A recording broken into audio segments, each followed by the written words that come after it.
পিনাকিদা স্বপ্নে একজনকে স্বরাষ্ট্রমন্ত্রী দেখছিল, সেই স্বরাষ্ট্রমন্ত্রী এখন নিজেকে স্বরাষ্ট্রমন্ত্রী দাবি করে ঘুম থেকে উঠেই সে মনে হয় যে পৃথিবীর নতুন কিছু কল্পনা করে। 24শে গণঅভ্যুত্থানের পরে উমরায় গেলেন, অর্থের উৎস কি সেই জায়গায় মানুষজন তো জানতে হবে।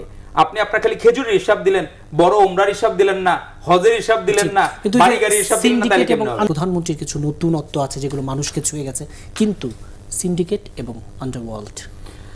ধন্যবাদ আপনাকে। এমন তো কোনো জাদু নাই যে হুট করে আমরা এটা চেঞ্জ করে ফেলতে পারবো। আহামরি আমাদের দেশগুলোর মানুষগুলো, আপনি ধরেন যে আমলাগুলা মানে ফ্যাসিস্ট লীগের আমলে ছিল, আপনি তাহলে লীগের সুবিধাভোগী মানুষের পার্সেন্টেজ হবে কত ওই সময়? আপনি ধরেন 24-এর গণঅভ্যুত্থান যদি আমরা ধরি, তার আগে কমপক্ষে 90% মানুষ হচ্ছে সুবিধাভোগী, আমি ধরলাম। বাকি 5% বা 10% এরা হচ্ছে বৈষম্যের শিকার, কেউ বিএমপি করতো, কেউ ছাত্রদল করতো, সেই জায়গা থেকে। এখন 90% মানুষ একটা সমাজ থেকে, আপনি তো বিতাড়িত করে দিতে পারবেন না, এদেরকে সময় লাগবে।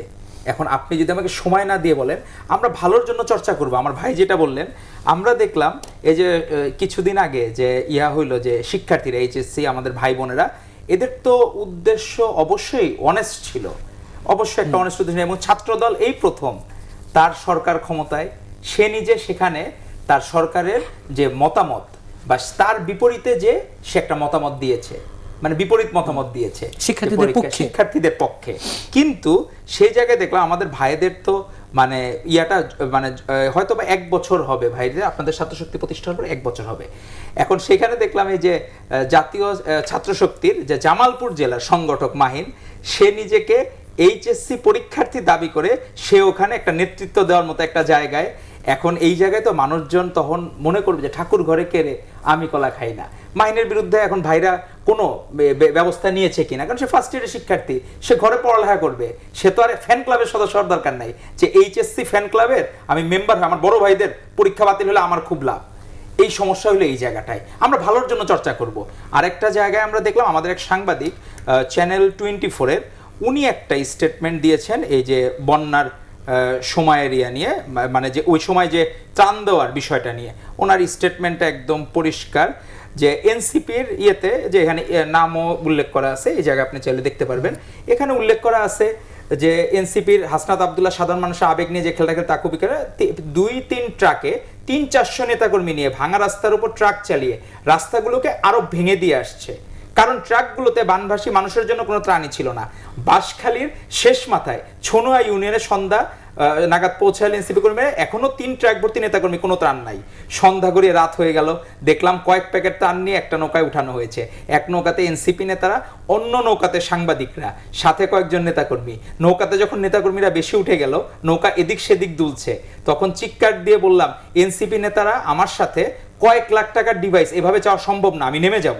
নৌকার মাঝি যেই নামানোর জন্য নৌকা ঘুরে এলো, তখনই কুমিল্লা জেলার এনসিপির এক নেতা বাধা দিল, তাকে থ্রেট করছে, পরে সে বলছে নৌকা থেকে অবশেষে নেমে 3 থেকে 4 প্যাকেট টান দিল কয়েকটি পরিবারকে। সমস্যা হইল যে আমি আমার রাজনীতির গুণগত পরিবর্তন চাই, ভাই যেটা বলছে অবশ্যই অ্যাপ্রিসিয়েট করার কথা, আগের থেকে বেটার।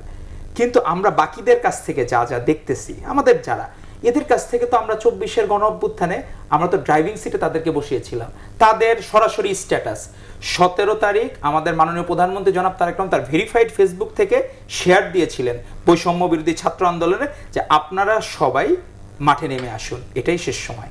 সেই জায়গায় কমপ্লিট শাটডাউন আজকে, সেই 2 বছর আগে 18 জুলাই। তো আমরা তো ভালোর চর্চাটা করব।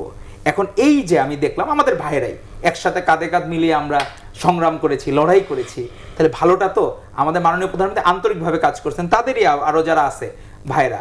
আমার কাছে মনে হয় যে ওই যে পিনাকিদা স্বপ্নে একজনকে স্বরাষ্ট্রমন্ত্রী দেখছিল, সেই স্বরাষ্ট্রমন্ত্রী এখন নিজেকে স্বরাষ্ট্রমন্ত্রী দাবি করে ঘুম থেকে উঠেই সে মনে হয় যে পৃথিবীর নতুন কিছু কল্পনা করে। সে বলতেছে যে আমাদের প্রধানমন্ত্রী মানে হচ্ছে লাল বাস নিয়ে প্রেমের অনেক কিছু বলতেছে। মানুষের মধ্যে যদি প্রেম সহমর্মিতা না থাকে সে অমানুষ হয়। সেই জায়গায় নাসিরুদ্দিন পাটোয়ারীকে অনুরোধ করব, আপনি তো এতদিন মানুষ তো প্রাপ্তবয়স্ক হইলে একটা উমরায় যাওয়ার একটা বিষয় হয়, 24-এর গণঅভ্যুত্থানের পরে উমরায় গেলেন, অর্থের উৎস কি সেই জায়গায় মানুষজন তো জানতে হবে। আপনি আপনার খালি খেজুরের হিসাব দিলেন, বড় উমরার হিসাব দিলেন না, হজের হিসাব দিলেন না, বাড়ি গাড়ির হিসাব দিলেন না, সিন্ডিকেট এবং আন্ডারওয়ার্ল্ডের যে ইস্যুটা, এখানে কি কোনোই দুর্বলতা দেখেন না? তাহলে আমরা যথেষ্ট কঠোরতার এই জায়গা থেকে ন্যূনতম ছাড় দেওয়া হচ্ছে না। জঙ্গল সালিমপুর যে বিষয়টা, এইটা আলাদা যে জগৎ ছিল এটা একদিনে গড়ে ওঠে নাই, এটা 90 সাল থেকে গড়ে উঠছে। আর আপনার এগুলোর সাথে সবগুলাতে পার্শ্ববর্তী দেশরা তারা বিভিন্নভাবে, আগে তারা যখন ফ্যাসিস্ট লীগ ছিল এগুলো সব ম্যানেজ করে রাখতো। জঙ্গল সালিমপুরের কথা তো আমাদের অন্য মানুষরা এদের কেউ জানতোই না। সেই জায়গায় এখন আবিষ্কার হওয়াটা, এখন আস্তে আস্তে সেখানে ঢুকতে হবে এবং সেই জায়গায় গভর্নমেন্টের কন্ট্রোল নিতে হবে। এগুলো হচ্ছে কি অনেক দীর্ঘমেয়াদী কাজ, কিন্তু আপনি যদি আমাদেরকে অ্যাপ্রিসিয়েট না করে বারবার আপনি বলেন এবং নিজে ভালো কিছু না করে আপনি বুদ্ধি পরামর্শ দিতে থাকেন, তো আর মানুষজন মনে করবে যে তাহলে তো ওই যে বলবে না যে বিএনপি সরকার তো আপনার থেকে বেশি ভালো, তো আপনারা কেন তাদের কেন বিরোধিতা করতেছেন শুধুমাত্র নিজেরা ক্ষমতায় যাওয়ার জন্য, আর তো কোনো উদ্দেশ্য নাই।